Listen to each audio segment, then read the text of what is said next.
সবাইকে জানাই কোজাগরী লক্ষ্মী পূজার অনেক অনেক শুভেচ্ছা। আর আজকে সোমবার, আজ প্রত্যেকটা হিন্দু বাঙালির বাড়িতে আমরা কোজাগরী লক্ষ্মী পূজা করব। তো আজকে আমাদের বাড়িতেও লক্ষ্মী পুজো।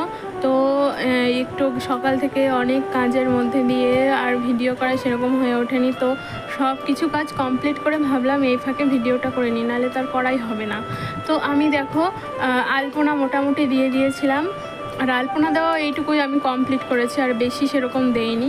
আর এখানে না মা লক্ষ্মীকে 12টার মধ্যে আমাদের বসিয়ে দিতে হয়। তো 12টায় 11:30টায় তো পূর্ণিমা লেগে গেছিলো, আর 12টার সময় আমরা বসিয়েও দিলাম। আর আমি বসিয়েও দিয়েছি দুব্বা ধান দুব্বু দিয়ে। আর মাও বললো, তারপরে সব কিছু আস্তে আস্তে গুছিয়ে নিচ্ছিলাম। মা রান্নার দিকটায় ছিল আর আমি পুজোর দিকটায় ছিলাম। তারপরে মা রান্নাবান্না কমপ্লিট করে পুজোর দিকে চলে আসলো। তো আমি ভাবছিলাম যে পুজোর কাজগুলো আস্তে আস্তে টুকটাক করে সেরে নেওয়া ভালো, কারণ পূজার মধ্যে তো অনেক খুঁটিনাটি অনেক ব্যাপার থাকে।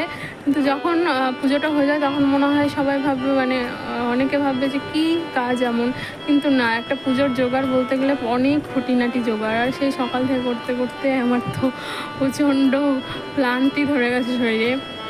তো দেখো আমি এখন ওই পদ্ম ফুলটা ফুটিয়ে নিচ্ছিলাম। পদ্ম ফুল ফোটাতে কিন্তু আমার খুবই ভালো লাগে। কার কার ভালো লাগে অবশ্যই জানিও কিন্তু কমেন্ট।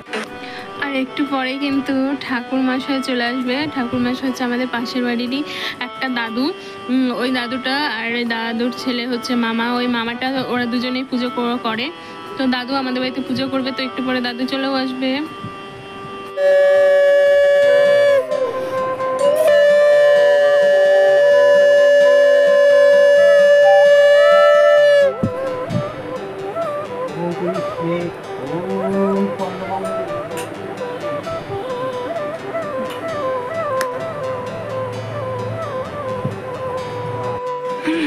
দাদু দেখো চলে এসেছে, আর দাদু পুজো করছে সেই।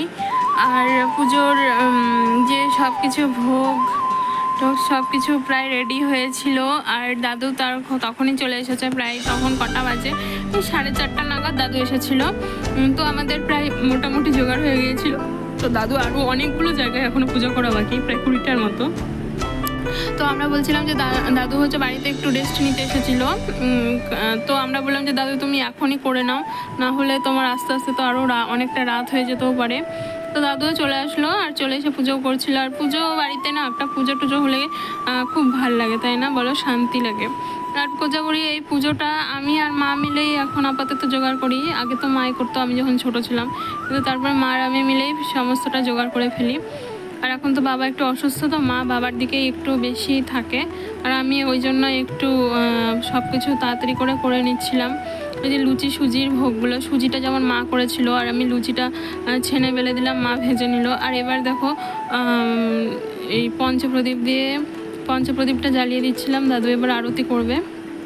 আর পঞ্চপ্রদীপের হচ্ছে ওই আঁচটা নিতে খুব ভালো লাগে, তাই না, প্রত্যেকটা পুজোতে।